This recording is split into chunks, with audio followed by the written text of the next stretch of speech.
নমস্কার বন্ধুরা, আমাদের চ্যানেলে আপনাদেরকে স্বাগত জানাই। যারা চ্যানেলটিকে প্রথমবার দেখছেন তারা অবশ্যই চ্যানেলটি সাবস্ক্রাইব করে নেবেন এবং বেল আইকনটি দাবিয়ে দেবেন যাতে চ্যানেলে দেওয়া সকল ভিডিওর প্রথম নোটিফিকেশান আপনাদের কাছে পৌঁছে যায়। তো আমরা জানি এসএসসির 11-12-এ কিন্তু ভ্যাকেন্সি কমে গেছে। তারপরে মাঝখানে একটা খবর এসেছিল যে হয়তো 9-10-এ কিছুটা ভ্যাকেন্সি বাড়তে চলেছে এবং সেই বেড়ে যাওয়া ভ্যাকেন্সির পরেই হয়তো আমাদের ইন্টারভিউ লিস্ট যেটা বলছে ওরা বা ভেরিফিকেশান লিস্ট সেটা আসতে চলেছে সেই বর্ধিত ভ্যাকেন্সির ওপরে। কিন্তু শেষমেশ যেটা দেখা যাচ্ছে 9-10-এও কিন্তু সিট বাড়ছে না, বরঞ্চ কমে যাচ্ছে। তো এসএসসিতে 9-10-এ শূন্যপদ কিন্তু বাড়ল না। স্কুল শিক্ষা দপ্তর কমিশনের কাছে শূন্যপদের যে তালিকা পাঠিয়েছে তাতে দেখা গেছে আগে যে কটা সিট বা ভ্যাকান্সি ঘোষণা করা হয়েছিল তার থেকে আরও 3টে পদ কমে গেছে।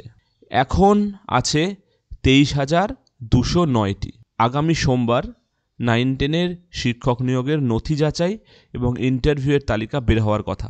এও কিন্তু এক্সপিরিয়েন্স বাবদ 10 নম্বর ধার্য আছে। আর আমরা জানি 11-12-এ যে ঘটনাটা ঘটেছে যে 9-10-এর এক্সপিরিয়েন্স 11-12-এ দেওয়া হয়েছে, সবার প্রাইমারি কেভিএস সবার দেওয়া হয়েছে। একই জিনিস আবার 9-10-এও করে কিনা এবার এটাই দেখার। এছাড়াও এটুকু তো কমন যে 11-12-এ যে সমস্ত ক্যান্ডিডেটরা আছেন তারা সবাই 9-10-এও অ্যাপ্লাই করেছেন, অতএব তাদের নামও কিন্তু আসতে চলেছে আবার এই লিস্টে।